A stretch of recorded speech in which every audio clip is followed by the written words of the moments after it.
আসসালামু আলাইকুম রহমতুল্লাহ বারাকাতুহু। আমি রাসেল খান আর কে আছি আপনাদের সাথে। আজকে আমরা অ্যাডোবি ফটোশপ 2020 এর টুলস ক্লাস শুরু করতে যাচ্ছি। আপনারা যারা গ্রাফিক ডিজাইন শিখতে চান, গ্রাফিক ডিজাইন নিয়ে ফিউচারে ক্যারিয়ার করতে চান, তাদের সবার কিছুটা জানা আছে হয়তো বা যে অ্যাডোবি ইলাস্ট্রেটর নামে একটা সফটওয়্যার দিয়ে আমাদেরকে কাজ করতে হয়।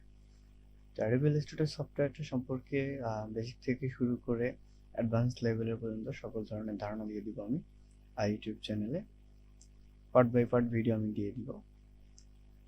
আপনারা অবশ্যই পার্ট বাই পার্ট ভিডিওগুলো দেখে নেবেন। আর আমার চ্যানেল নতুন হয়ে থাকলে চ্যানেলটিকে সাবস্ক্রাইব করে নেবেন, লাইকস কমেন্টস অবশ্যই করবেন। আর আপনাদের মতামত, আপনাদের নেক্সট কি ভিডিও চাই, কি ধরনের ভিডিও হলে ভালো হয়, এটা আমাকে কমেন্ট বক্সে অবশ্যই জানাবেন। তো আমরা আজকে অ্যাডোবি ফটোশপ টুলস ক্লাস শুরু করতে যাচ্ছি। আশা করি আপনাদের ভালো লাগবে। আমরা টুলস ক্লাসটা শুরু করব। তো ঠিক আছে, আমরা এখন কম্পিউটার স্ক্রিনে চলে যাই। হ্যাঁ, তো ওকে বন্ধুরা, আমরা এখন আমাদের কম্পিউটার স্ক্রিনে এখন আমরা অ্যাডোবি ইলাস্ট্রেটর ওপেন করে নিব। কিভাবে ডাউনলোড করতে হয়, কিভাবে ইনস্টল করতে হয় সেটা আমার চ্যানেলে ভিডিও আছে, আপনারা চাইলে দেখে নিতে পারেন। এখান থেকে আমরা ক্রিয়েট বাটনে ক্রিয়েট নিউ এই বাটনে ক্লিক দিব। দেওয়ার পর এখানে আপনাদের একটা ডায়ালগ বক্স আসবে। ডায়ালগ বক্সের মধ্যে সাইডে এখানে নাম, ডকুমেন্টসের নাম, হাইট উইডথটা দিয়ে দিতে হবে। তারপর এটা কি পোর্ট্রেট হবে নাকি রেক্ট্যাঙ্গেল হবে সেটা দিয়ে দিতে হবে। আমরা এই আকৃতিতে কাজ করবো সবসময়। এখানে পিক্সেল দিয়ে দিতে হবে। আর্টবোর্ড একটা নিয়ে কাজ করব, ব্লিড নিয়ে কাজ করব না, কজ আমরা বিজনেস কার্ড যখন ডিজাইন করব তখন আমরা এই ব্লিড নিয়ে কাজ করব। ওকে, এখন আমরা এখানে দিয়ে দিই সব ঠিকঠাক আছে। 1920x1080 দিলাম, পিক্সেল দিলাম, ডকুমেন্টস নাম আমি দিলাম try1। ওকে, এখানে অ্যাডভান্সে যাবে, অ্যাডভান্সে গিয়ে 8GB মোড থাকলে 8GB মোডে থাকবে। হাই রেগুলেশন করে দিতে হবে। আপনাদের হয়তো বা ডিফল্ট মানে 72 ppi থাকতে পারে, 72 ppi থাকতে পারে, ওটা হাই রেগুলেশন করে দিবেন। নিচে ডিফল্টে থাকবে। তারপরে ক্রিয়েট বাটনে ক্লিক দিবেন। ওকে, ক্রিয়েট বাটনে ক্লিক দেওয়ার পর একটা নিউ ডকুমেন্টস ক্রিয়েট হয়ে যাবে। দেন আমরা এখানে মূলত টুলস, আমার যে এর আগে যে ভিডিওটা আছে যেখানে আমি বলে দিছি কিভাবে অ্যাডোবি ইলাস্ট্রেটর ডাউনলোড করতে হয়, ওই ভিডিওতেই আপনারা পেয়ে যাবেন যে আমরা এইভাবে সাইটে টুলসগুলো কিভাবে সাজাই নিব, বেসিক থেকে অ্যাডভান্স কিভাবে সাজাই নিব। আপনারা কাইন্ডলি ওই ভিডিওটা দেখে নেন, দেখে নিলে বুঝতে পারবেন আমরা কিভাবে এই ভিডিওটাতে অ্যাডোবি ইলাস্ট্রেটরের কর্নারে আমাদের টুলসগুলো আমরা কিভাবে সাজাই নিতে পারি। দ্যাট মিনস আমি বলতে চাচ্ছি যে এই কর্নারে যে টুলসগুলো দেখতেছেন আপনারা, এই টুলসগুলো আমরা কিভাবে সাজাই নিব একটার পর একটা, কোনটা কোনটা আমাদের প্রয়োজন হবে সেটা আমি আগের ভিডিওতে দিয়ে দিয়েছি। আপনারা চাইলে আমি উপরে দিয়ে দিব, ভিডিওটা দেখে নেবেন। ওকে, তো আজকে আমাদের টুলসের ক্লাস। তো টুলস শুরু করতে গেলে আমাদের ফার্স্ট থেকে শুরু করতে হবে। আমরা এখন যে টুলসের মধ্যে আছি এই টুলসটার নাম হলো সিলেক্ট টুলস। সিলেক্ট টুলস, এক কথায় বলি সিলেকশন টুল।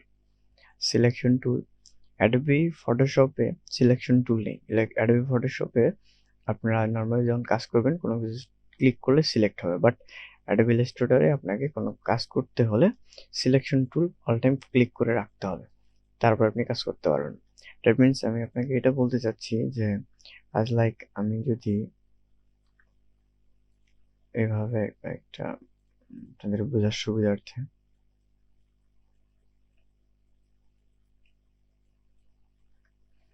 আচ্ছা, এখন কালারটা একটু চেঞ্জ করে দিই। ওকে, এখন আমরা চাচ্ছিলাম যে আমাদের এইটাকে সিলেকশন করতে, এতগুলোর মধ্যে আমরা এটাকে সিলেকশন করতে চাচ্ছি। তো সেক্ষেত্রে আমাদেরকে করতে হবে কি, সিলেকশন টুল ক্লিক করে এটার উপরে ক্লিক দিতে হবে, তখন এটা সিলেক্ট হবে, নতুবা এটা সিলেক্ট হবে না। অন্য একটাতে ক্লিক করে এটা আরেকটা সিলেক্ট হবে। তো আমরা যদি একসাথে দুইটা সিলেক্ট করতে চাই, ধরেন এইটা আর এইটা আমি সিলেক্ট করতে চাচ্ছি একসাথে, তো আমরা এখানে সাইড থেকে এইভাবে টেনে নিতে পারি, তাহলে দুইটা একসাথে সিলেক্ট হবে। আর এমন হচ্ছে যে এইটা আর আমি এইটা সিলেক্ট করতে চাচ্ছি, বাট এভাবে টানলে মাঝখানে আর একটা সিলেক্ট হয়ে যাচ্ছে, বা এরকম করে টানলে হচ্ছে, কিন্তু এটা সিলেকশন সহ হচ্ছে। আমি সেক্ষেত্রে কি করব, যে প্রথমে একটা সিলেক্ট করে নিয়ে শিফট চেপে শেষটা সিলেক্ট করব, মানে পরে যেটা চাচ্ছি সেটা সিলেক্ট করব, তখন আর এটা সিলেক্ট হবে না। বুঝা গেছে? শুধুমাত্র আমি শুধুমাত্র এইটা অ্যান্ড এইটা সিলেক্ট করতে চাচ্ছি, এইটা নয়। তখন আমাকে করতে হবে কি, যে প্রথমে এটা সিলেক্ট করে নিতে হবে। প্রথমে এটাকে সিলেক্ট করে নিয়ে শিফট মাউস কিবোর্ডের মধ্যে শিফট চাপতে হবে, শিফট চেপে ধরে তারপরে এটাতে ক্লিক দিতে হবে, তাহলে এই দুটো সিলেক্ট হয়ে যাবে। বুঝা গেছে? নর্মালি আমরা মাইক্রোসফটে কাজ করছি যে কন্ট্রোল চেপে দুই তিনটাকে একসাথে ক্লিক করলে আমাদের কন্ট্রোল চাপ দিয়ে ধরে পরেরটাতে এভাবে ক্লিক করলে সিলেক্ট হয়, একাধিক সিলেক্ট হয়। কিন্তু অ্যাডোবি ইলাস্ট্রেটরে একাধিক সিলেক্ট করার জন্য শিফট চাপতে হয়। ওকে, আশা করি বুঝতে পারছেন। তারপরে কোনো কোশ্চেন থাকলে জানাবেন অবশ্যই কমেন্ট বক্সে। তো সিলেকশন টুল সবসময় সিলেক্ট করে রাখতে হবে, এতটুকুই বলার।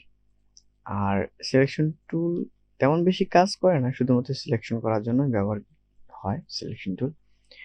দেন আমরা যাব ডিরেক্ট সিলেকশন টুল। এখানে ডিরেক্ট সিলেকশন টুলে রাইট ক্লিক করলে আপনারা, এখানে আমি এভাবে নিই তাহলে বুঝতে সুবিধা হবে।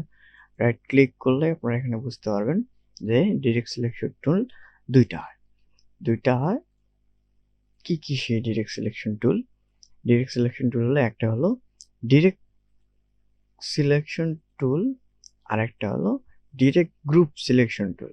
তার মানে ডিরেক্ট সিলেকশন টুল যদি ক্লিক করি, তো আচ্ছা, আমি যদি সিলেকশন টুল দিয়ে ক্লিক করে এই কর্নারটা, শুধুমাত্র এই কর্নারটা সিলেক্ট করতে চাই, আমি জুম করে নিই তাহলে বুঝতে সুবিধা হবে। এটাকে আমি যদি শুধুমাত্র এই কর্নারটা সিলেক্ট করতে চাই, দেখেন তো করা সম্ভব কিনা? Is that possible? নট, এটা সম্ভব না। তো আমাদের ডিরেক্ট সিলেকশন টুলের কাজটা কি? আচ্ছা, নর্মালি সিলেকশন টুল ক্লিক করে যদি আমি এই কর্নারটা ধরে টান দিই, এটা সম্পূর্ণটা বৃত্ত হয়ে যাবে, তাই তো? কিন্তু